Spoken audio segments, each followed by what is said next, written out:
ஆசீர்வாதம் ஆசீர்வாதம். உள்ள போறவன் பாவத்தோட தான் போய் உட்காடுறான். உள்ள போய் பாவத்தோட உட்கார்ந்துட்டு கேட்கறது என்ன? ஆசீர்வாதம் ஆசீர்வாதம். இவனுக்கு என்ன இருக்கும்? பாவ உணர்வு அடைவானா? இவன் பண்ண தப்பு உனக்கு உணர்த்தப்படுமா? ஆவியானவரே அங்க இல்ல, எங்க உணர்த்தப்படும்? உடனே கேட்கும் போது ஆசீர்வதிப்பேன். ஓகே, ஆண்டவர் ஆசீர்வதிப்பாரு. நான் வெளியே போயிட்டு மறுபடியும் அதே தப்ப நான் கண்டினியூ பண்ண போறேன். இங்க எங்க ரட்சிப்பு வருது? இங்க எங்க பரிசுத்தம் வருது? இங்க எங்க தேவனுடைய சித்தத்தின்படி செய்யறான்? உள்ள இருக்க ஊழியர்களும் தேவ சித்தத்தை செய்யறது கிடையாது, வெளியே இருக்க விசுவாசிகளும் தேவ சித்தத்தை செய்யறது இல்லை. இப்படி இருந்தாங்கன்னா எங்க பரலோகத்துக்குள்ள போக முடியும் பிரியமானவர்களே?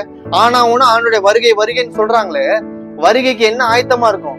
நல்லா வேதத்துல நமக்கு எல்லாம் தெரியும், புத்தி உள்ள கன்னிகள் 5 புத்தி உள்ள கன்னிகள், 5 புத்தி இல்லாத கன்னிகள். இதை நல்லா நம்ம எல்லாத்தையுமே ஒரு பெரிய ஒரு எக்ஸாம்பிளா வச்சு பிரசங்கெல்லாம் பண்றாங்கல்ல. ஆனா இதை எப்படி ஃபாலோ பண்றாங்க? வசனத்தை போதிக்கிறதுல மட்டும் இல்ல பிரியமான, அதன்படியா நடக்கணும். இப்போ இந்த 5 புத்தி உள்ள கன்னிகள் புத்தி இல்லாத கன்னிகள் எத்தனை பேர் மாங்குன்னு பிரசங்கம் பண்றாங்க. ஆனா அதை எப்படி நடக்கிறாங்களா? அந்த ஊழியக்காரர்களே நடக்கிறது